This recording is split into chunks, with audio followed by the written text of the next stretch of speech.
we want to say something about the kids in Haiti.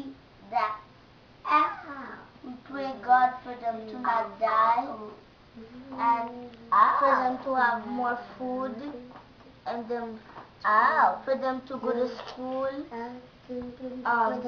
and learn more better and we wish that God can make them feel better and so they can go in the hospital when they're sick, and we pray for God to make them have a better life.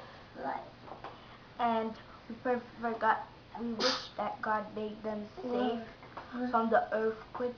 We wish to them to go to the hospital, go like have a house and have a better life with people that are not dying. And we wish for them to have plenty of food, because right now they don't have, and they keep praying for God so they can have some.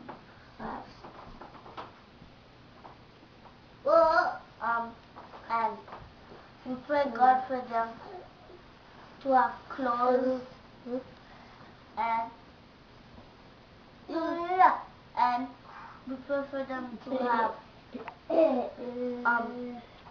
a lot of